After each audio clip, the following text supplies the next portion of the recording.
Hi, it's Grandpa from Grammy and Grandpa Read, and today we have a Disney book called Bambi Grows Up.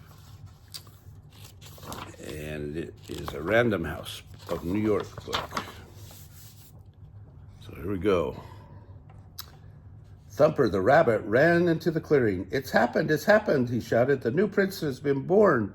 The new prince has been born, cried the owl from his perch on the old tree stump. Where is he? Quick, we must all go see him. Follow me, shouted Thumper. With flapping of wings and pounding of furry paws, the animals chased after Thumper. Quick as the wind, they rushed through the woods to see the newborn prince. Deep in a thicket, the animals found a baby prince lying close to his mother. The little spotted fawn stared at them with big, curious eyes. Then slowly he stretched his front legs and started to get up, but his legs wobbled and he slid out from under him. The baby prince fell flat on his stomach. A little wobbly, isn't he? Thumper asked the fawn's mother. He doesn't look much like a prince. What are you going to call him? I think I'll call him Bambi, said the mother. The fawn stood up again. This time he stayed on his feet. His mother looked at him proudly. Soon summer came and Bambi was big enough to go walking with his mother. His legs were longer now and stronger. As Bambi and his mother walked under the tall trees, the fawn looked all around him. Before long, Bambi came to the green meadows. There he found Thumper playing with his sisters. Come, Bambi, shouted Thumper. Hop over this log with me. Bambi tried hard to hop over the log, but he tripped and fell flat on his chin. I think you need some hopping lessons, said Thumper. Don't worry, you'll soon learn how to do it.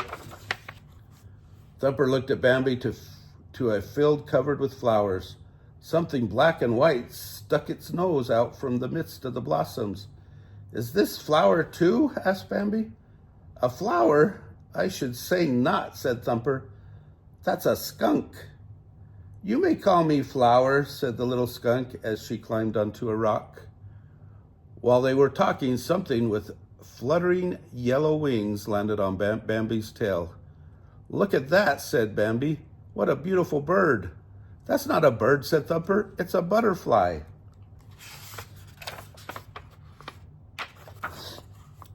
Bambi was so happy that he started to run. Suddenly he came to a pond. Bambi stared curiously into the water. He could see another fawn down there. Slowly, he bent over to rub noses with the fawn. Brrr, the water was cold. He shook his head to get rid of the ice-cold drops. Then he looked into the water again. Now Bambi could see two fawns. Who could the second fawn be? The second fawn was standing right beside him. She stuck out a leg and shook it at Bambi. Then she said, Hi, my name's Feline. The friendly little prince went up to Feline and they rubbed noses. Bet you can't catch me, called Feline, and off she ran with Bambi close behind her. The little prince had made another new friend. The days passed quickly and autumn came. Bambi went for a walk on the hilltop with his mother. The air was chilly and the leaves had turned red and orange.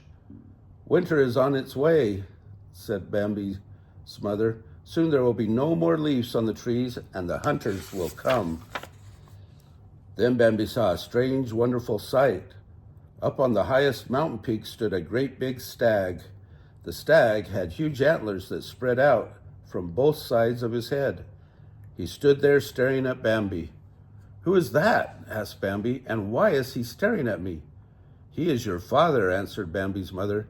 He is very brave and very wise. Of all the deer in the forest, not one has lived half so long. That's why he is called the great prince of the forest. Suddenly, Bambi heard a loud bang. Birds flew by crying out in warning. Squirrels, skunks, rabbits, and other animals rushed past. What is it, Mother? Asked Bambi. What is happening? Quick, Bambi, follow me, said his mother. We are in danger. Man is in the forest. Safe in a hiding place in the thicket. Bambi lay close to his mother. Neither of them moved. Neither of them made a sound. Just beyond the thicket stood two hunters with their guns. When man comes into the forest, you must always hide, warned Bambi's mother. We are all in danger when man is nearby. One very cold morning, Bambi went walking with his mother. The ground was covered with a cold, fine white powder. Mother, what is this white stuff? Asked Bambi. It is snow, said his mother. Winter has come at last. Hi there, Bambi, said Thumper. What do you think of my pond now? Bambi stared at the frozen pond. What has happened to the water? He asked. It has a cover over it. That is ice, said Thumper. It's strong enough to walk on. Follow me. Bambi followed Thumper onto the ice. His front feet slipped one way. His back feet slipped the other way. Getting wobbly again, aren't you? Said Thumper. The little rabbit grabbed Bambi's hind legs and tried to help him get on his feet. Ice is slippery, said Bambi. Time passed and the snow disappeared. It was spring again and Bambi was growing bigger. The trees had tiny green buds and fresh green grass covered the ground. Flower the skunk had a new family, and so did Mrs. Quail. Bambi walked down to the pond to see if the ice was still frozen. There sat Thumper on a hollow log. Bambi lowered his head and looked into the water. I see a deer down there in the water, he called to Thumper. It's a buck with antlers. That buck with antlers is you, Bambi, said Thumper. You have been growing up during the winter.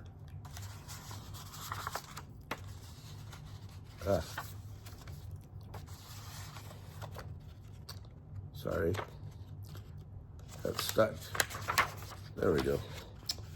Bambi was so proud of his new antlers that he went off to show them to Faline. But Faline had met another young buck. Hi, Bambi, she said. This is Rono.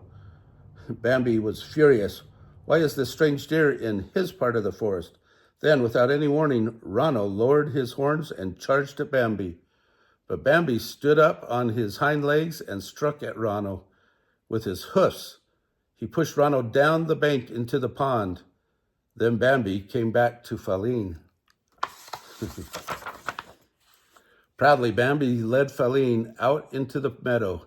As he looked up at the mountain peak, he saw his father looking down at him. The old stag, the great prince of the forest, stared at Bambi with admiring eyes. The young prince had proved himself to be a brave son. Bambi had grown up. Oh, how proud he must be of his son. But whoever scribbled in this book, I am not proud of. So, one lesson, please, do not write in books, storybooks. You can write in coloring books, but not in storybooks. If you like this book, smash the like button down below, give us a big thumbs up, subscribe to our channel of Grammy and Grandpa Read, and watch the playlist for Disney and the playlist for animals. Have a great day.